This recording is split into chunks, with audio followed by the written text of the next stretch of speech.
In today's conversation, we will be discussing transfer or handling transfer of aggression. Whether you're handling or transfer, aggression is aggression. Anyhow, you see how the way those people are screaming. You know how somebody is angry and it's and it's just angry. Like I talked about the traffic, right? Now imagine you were going home and you were stopped in this kind of traffic and you walk into the house and then your kids are just they don't know what to face and they are coming. Mommy, they said. What's the first thing that you allow me? Yes, you know that is transfer of aggression. And this morning, because you know our Fridays are strictly for our youth, for the Gen Zs, for the ones that are coming up, the ones we want to pass the message to their own generation. We have a very young, pretty damsel here with us, looking so cool, color. I mean, thank God she didn't transfer the aggression on Allen traffic down to the studio. She came in all smiling. This morning I have Omayo Olufayo. I think I got that name. Good morning, welcome to the show. She's an author, a writer, a storyteller. I love this aspect, storytelling. I love to tell stories. I love to talk. I remember growing up, they'll say, maybe Jay was going to study law, but I went into pure sciences, pure one, you know. But I love storytelling. So when I saw your profile and I saw she's an author, she's a writer, that means you do a lot of jotting. Yeah, I do. And journal. So when you're writing, working, you're jotting. Because when I saw you, you're like, maybe you just have your pen and paper doing some jotting and some write-up. So before we go into the topic, what inspired your storytelling? Okay, first I must say it's lovely to be here. Thank you for having me. Thank you too for being here too. So what inspired storytelling for me?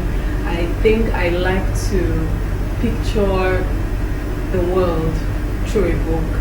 I've always loved reading. I can travel. You know, when you read a book, you can travel as far as possible. So I imaginations can carry you. Yeah. I love that experience for other people. Like you can actually feel the pain of. You can read a book and you feel angry. You could read the book and go in between that experience. Yes. Yes. So that's exactly. Storytelling is more like we are all storytellers. Everyone is a storyteller. It just depends on how you tell your story and express it, right? So, do you have a book you've written down that one could grab a copy, or is still in the pipeline, or you're still doing some? I have a couple of books. That's quite interesting that you asked. So when I saw the topic, I was like, wow, I've written something similar. Yeah, the title of the book is The Real Delulu. The Real Delulu. In summary, it is anger, and that's what we're discussing. Yeah, that's what we are discussing today. Okay, I would love to have a copy of the book if you don't mind. Okay, so now,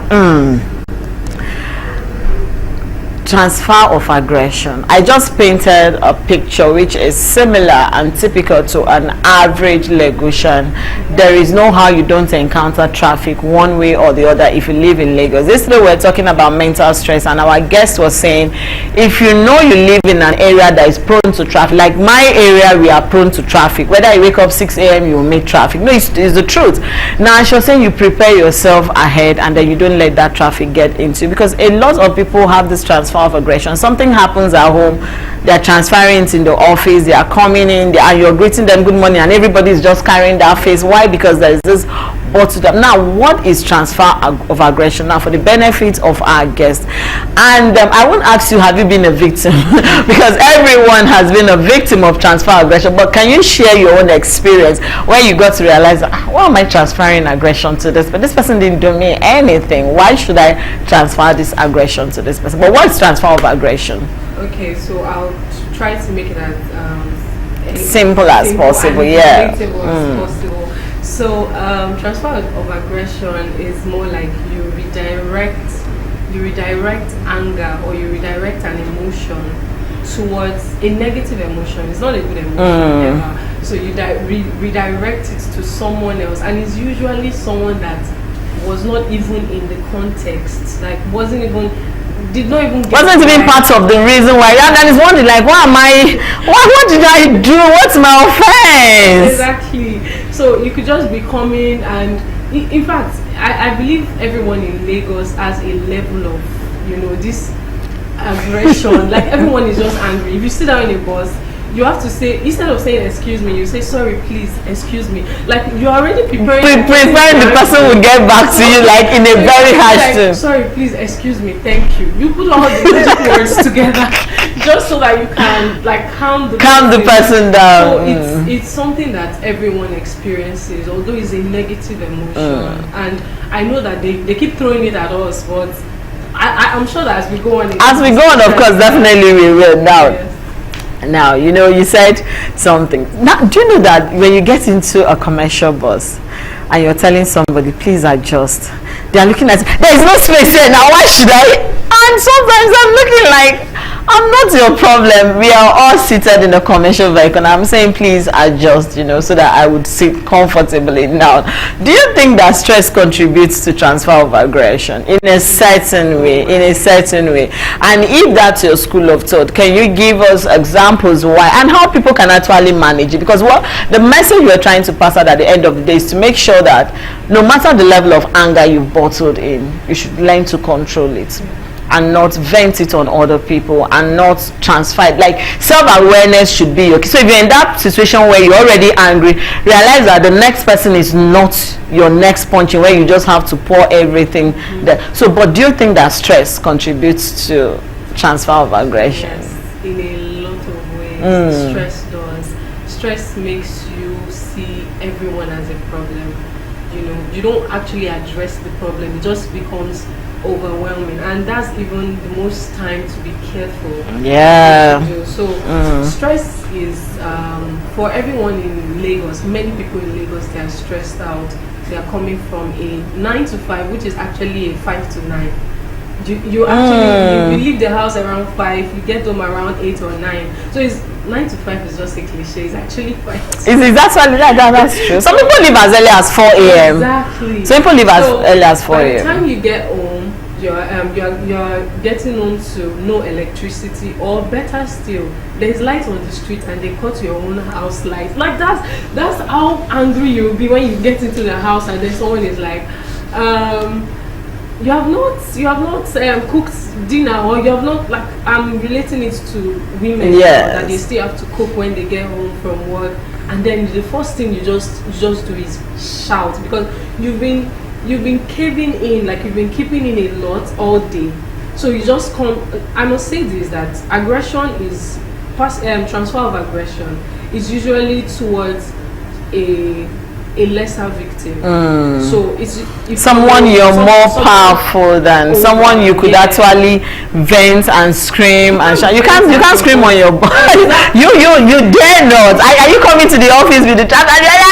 No, you can't do that. I consider it a form of bullying, because why would you you could have vented other places, but you just come somewhere and you just shout at maybe a little child, or maybe someone that your loved one, people that you. Or you got a query in the office, instead of directly shouting on your boss, and then you go home and you're like, leave me alone, don't you know? Exactly. So for you, it's a form of bullying. It's a form of bullying. Yes, it is.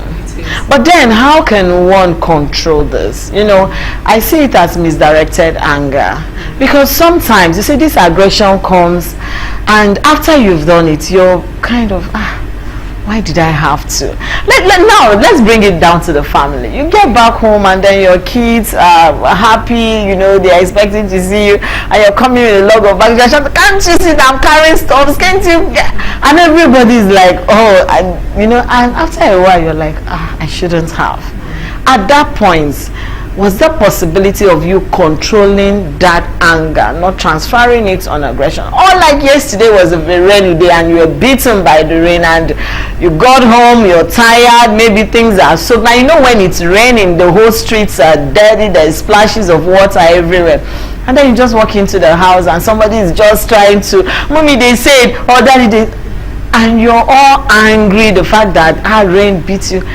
And after taking a shower and coming down, you're like, I shouldn't have transferred this anger towards this person. Now, at that point, coming back to the house, that short period, could there have been a way of you controlling it without necessarily transferring? Because you just said something which is very thoughtful. You said it's a form of bullying to you. And truly, when you look at it, it is, because the people you're transferring, everybody takes corner, and then you're left alone. So at that point, could you have controlled that particular anger?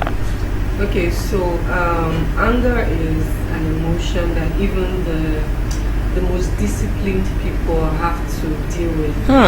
So it's something that you have to take time to understand yourself. So there's something I learned from a book. It's called the 5-second rule. So before you respond at a very, very tense moment, before you respond, just take 5 seconds to think about what you're about to say. Chances are that your response will be less intense. It will be when you just take a moment to just, so at some point to just, I don't know if you've had to deal with an aggressive Agbero before. And then a lot when you're driving, a lot. We've dealt with it a lot. At some point, you don't know when you start to respond in that level of madness, might I say.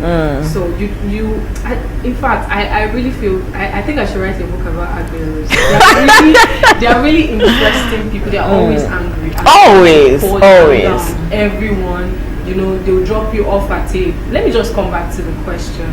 So when you understand yourself, you understand your emotion, how you can talk to yourself that, okay, this person, even if the person is even trying to upset you even more than you're already angry, the person is trying to upset you even more than that. Like, okay, how can I respond to this? For me, I can take a walk. Or please just give me a moment. And you think it's not disrespectful anyway? Okay, you want to use the restroom. Of course, nobody will be offended by using the restroom. Okay, excuse me, please. Can I take a moment? Can I catch my breath? I say that a lot. Please give me a minute to catch my breath. Okay, yeah, I can hear you. So what are you trying to say? And all of that. I'm saying it. Let me put it from the point of view of both the aggressor and the aggressive. For you that maybe someone is coming at you and they are being aggressive, you can try to lighten up the mood. You cannot keep on rolling over. It will create a cycle of many angry people. You can help humanity by just letting it bounce back. I love the fact that you said you can help humanity by letting it bounce back. I'm going to hold you on that word. Let's go on our word of marvel. We'll be right back. She just said something, you can help humanity. We'll know how to help humanity at this point. Let's take our word of marvel. We'll be right back. Stay. Marvel, that we are still discussing transfer of aggression or handling. How do you handle transfer of aggression? We are still very much here, and our guest is still pretty seated here in the studio with us. Yes, our breakfast just arrived this morning. Oh my goodness, look at how it's steamingly hot. If you've ever ordered item 7 meal, you understand what I'm talking about. They are open 7 a.m. to 11 p.m. Order on the go everywhere. I was saying something. I said, don't ask me, have you eaten? How do they used to say it in Yoruba? Kilo waje. I got that right. Okay, it's okay. Kilo waje. No, kilo waje. I want to ask, have you eaten? Okay, shoti jeun. So you ask me shoti jeun, just order item 7. Don't bother asking me. Just say I've ordered item 7 for you. Yes, our breakfast is a very big shout out to item 7 for serving us a very steamingly hot party. Let me insist, party jollof rice, and our guest is gonna go home with her party jollof packaged rice this morning. Yes, welcome. All right, we are still discussing handling transfer of aggression. Now, what's the difference between venting and aggression of anger? Venting, aggression is too. Now, what is the difference? Somebody might say, I'm not aggressive, I'm just venting my anger. Why don't you go and punch the wall if you want to vent your anger? But what's the difference between venting and transfer of aggression or anger? Okay, venting, I think venting is a little more expressive. Okay. So aggression in itself can be direct and indirect. There's something called passive aggression. Yeah. Where people they don't come up straight, but they give silent treatment. They give cold shoulders. They give they're not cooperative. They just I don't know if you've experienced it in a work organization before. They don't tell you exactly. They don't tell you what's wrong with them, and then you do the and you say, how are you? And you say, I'm fine. Some will just nod head, and then you say, can I have this? And then you now come and say, what's the problem? Are you They want you to figure out why they're angry, and it's not a good emotion. It's not the best way to express anger. And permit me to use an example from this book, The Real Delulu. Okay. So it's a story of a young lady who has always been angry all her life till she used anger. Like anger ended her up in the prison.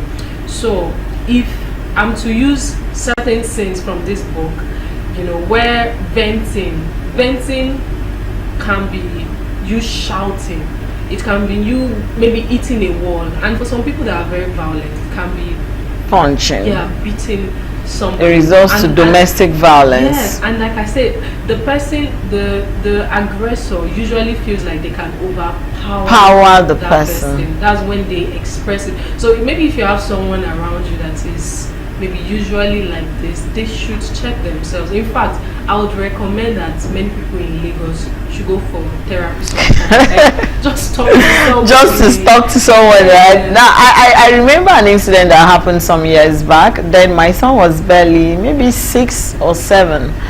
And he was, I think somebody offended him, a 13-year-old boy. And then he punched the guy here. And actually blood was coming out. And I was looking at the 13, and when I got in, he was like, "Mommy, I don't know, something in me just," I said, next time I want to punch, go and punch the wall. So I said, next time you're angry, if your fists are painful, then you will understand how to control your anger. So I feel a lot of people don't know how to express their anger, so they bring it in a very aggressive way. Just like you said, they bring it to someone that they are powerful, people that, you know, that if they shout, everybody, and it's part of what leads to domestic violence along the line. When somebody is over aggressive, every time the man is, one day he will just want to land his hand and give it to you now. But what role does emotional intelligence play in handling transfer of aggression? And this is very important, because sometimes you need to understand where the other person is coming from. I don't think any human being will just want to wake up and want to get angry or just want to transfer aggression. Something must have happened. Something is cooking somewhere. So in all of this, what is the role of emotional intelligence? How do I know that, okay, this person I'm talking to has something bottling, and if I continue with this conversation, it's going to rebound back and have a ripple effect. So let me control what I'm saying. Because sometimes you're trying to talk and you're trying to be calm, and somebody is using words that are hurting, and in your mind you're like, okay, Joy, be calm. And somebody is, and one time you just were like, what is your problem? You know, yeah. What is the role of emotional intelligence in all of this? Okay, so emotional intelligence is simply knowing yourself, like knowing your emotions. First of all, I would say understanding your triggers. What triggers you the most? For some people, when they multitasking makes them feel very tense. For some people, when they are rushing, if you notice, most of the time when you are late for an appointment and you are running and somebody now delays you again, you know, you would want to push the person away. So hurrying in itself, if you understand your triggers, okay, there are certain questions that triggers you, like when you are already doing something and someone is still telling you what to do, that's another trigger. Or you're already working, you're using a lot of effort at work, and then it makes it look like you're not doing anything. You're just messing up the job, or they speak to you in the nobody even like public correction. Yeah, nobody does. Understanding your triggers is number one thing, and then knowing how to, if talking is what calms you down, you can just communicate. Oh my God, I feel so angry. I'm sorry. If you had already been aggressive, at least you should apologize. Oh, I'm sorry, I spoke to you in this way. I should have handled it better. I feel angry. You're not my problem. Something else happened that made me react. But how many people come to the realization of what you're just talking about, because it's very easy to say, I'm sorry, I'm speaking this way, but how many times do we realize ourselves that we need to even be calm enough to be able to say, oh, something is actually bothering me? Just we give a very typical example. You're rushing for an appointment, you're late, you're stopped in traffic, and then somebody is calling you to ask for questions. There was a day I was trying to rush up, and somebody was calling me to say, how are you? I was like, this is not the best time to even call. Now the problem is not asking how are you, but the timing was wrong. It's a rush hour for me. So in this period, I believe that you shouldn't even call me to ask me how are you, because I don't know, like, I just want to check. I said, don't check up on me, you know. But then later I had to, like, please, so time to so time. Nice, and whatever will make you call me at that time, that means it's an emergency. It's actually very important. Not to call me to tell me how are you or this, or to talk about something, you know. Now, can past trauma actually affect one's level of anger? One who has gone through a very traumatic experience in life, one who has been through a lot, and for every time something happens, it triggers it. Can past trauma of experiences lead to one being aggressive? And when I mean very aggressive, let's take it back to the relationship. Maybe you were in a relationship where every time you were always on the cool side, not checking up on the phone rings, you allowed the guy pick the call or the lady, and then you discovered that was where the betrayer came in, and then the breakup. And then you're in this relationship, and then the person picks the phone. You want to be nosy. Who are you talking to? And then the person is like, take it cheap, what's happening? And you're like, no, this was how it was. And then I must know. Can past trauma really lead to aggressive transfer of aggression? That's a pretty interesting question. Thank you. It's very, very, very likely that past trauma would affect present aggression. So for people that, let me take an example. For people that have been bullied before, you know, you've been bullied before, maybe in secondary school, you find out that those people they are those kind of people that are usually very defensive, and in any way that you are trying to right them, they can easily snap. You can just make a snide comment. Okay, maybe someone that has been talked about, maybe a part of their body has been talked about in a bad way, or maybe they were called or like, you were so, maybe someone that was so thin in school, and they just used to make fun of it, and it's something like you've put it away, but maybe as an adult someone just suddenly calls you that, and it brings back all of those memories, and you pour out all the anger of that past memory on this person. There's a book like that I also wrote. It's titled Too Much. So it's also about body positivity and all of that, how just a simple comment like "orobo" in a child's life can trigger a lot on their self-perception. So saying something, in anybody that says anything in connection to that will collect. Yes, the person will collect, because I remember at the point when you give him food, he said, no mama, I don't want to eat. What's the problem? They are calling me orobo. Oh my. They are calling me orobo, and I'm like, no. He said, no, I want to. I said, no. And then one day I had to like call the school, like, I don't know, and I don't want to. Don't do this, because it could build up, and then anytime you call him orobo, he feels very angry, like, I'm not orobo, don't call me orobo. Yeah. I'm like, calm down. No, you're not. So I have to make him like, see, anybody that is calling orobo is because they're seeing the work of God in your hands.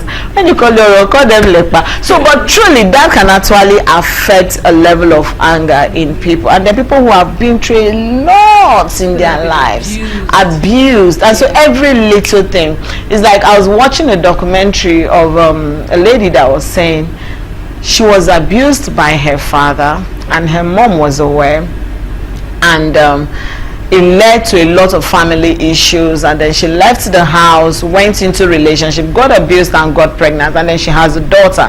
Now she says she protects her daughter from any man, like, as long as you are a man, you don't come near her daughter. So it's just she and her daughter. Even in church, she says she's aggressive to the point that if she sees you very close to the daughter, she could come with that force, and people started asking her. She wasn't talking until she started sharing her story. So to an extent I could relate, but for that kind of a person, what do you think is the best way, and how can one get out of that situation? Because it has also gotten to her daughter too. Like, both of them are not very, anything man, she said to the extent they are walking on the road, and the way guys used to shove her, she might just land to a slap, like, stay away from her, Yes, that's because she's been through a lot. So for such people, how can they control? What are those steps they can take to actually heal and learn to control their level of anger? Okay, so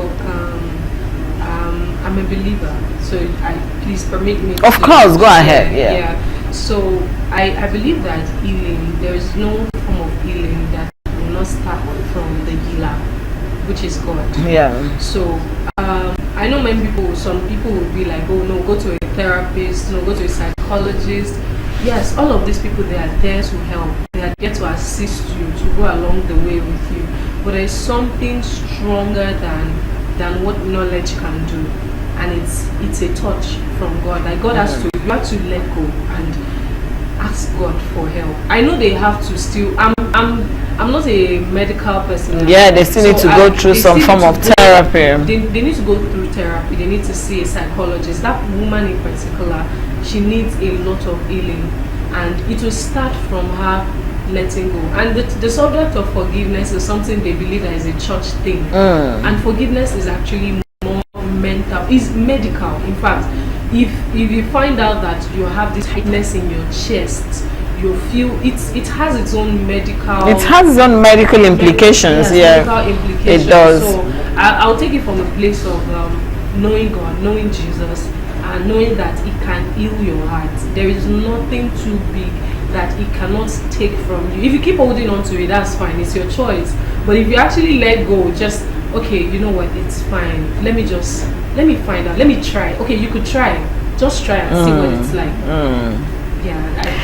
Whoa, just try and see what it is like. But before I let you go, I want you to give us your one or two final words on handling transfer aggression. How can people, especially younger generations, youth, because we see a lot of, you are talking about the aggressors. I didn't even want to go there, because sometimes those people, they can smash your wrist. They could do anything. Yesterday I was on my room and it was raining, and I saw one of those people, collecting money, and I said, sir, in those codes, I said, you're not putting on something to cover yourself. He said, don't I look fine to you? I'm like, no, you're fine. In fact, everybody was like, no, you're fine. But I felt like I am cold, it's raining, and he said, no. I said, no, you're fine. I don't want any transfer of this thing now. So please look into the camera and give us your 1 minute advice to all the people, especially the younger generation and the youth, how they can control and handle transfer of aggression. Okay, so my final words would be that you cannot fight something that is bigger than you. You need a higher power. You need something bigger that can help you, and I think that would be God.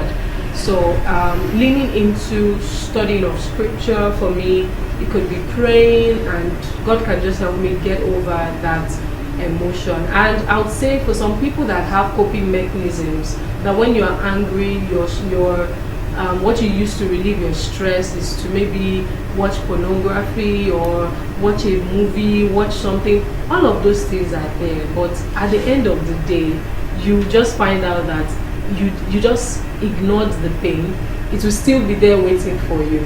For some people for people in my generation that use social media to relieve stress, to relieve pain, I'd say that it's not as helpful as it ought to be, because you just find out that you keep scrolling, and at the end of the day, you become more aggressive after scrolling for hours.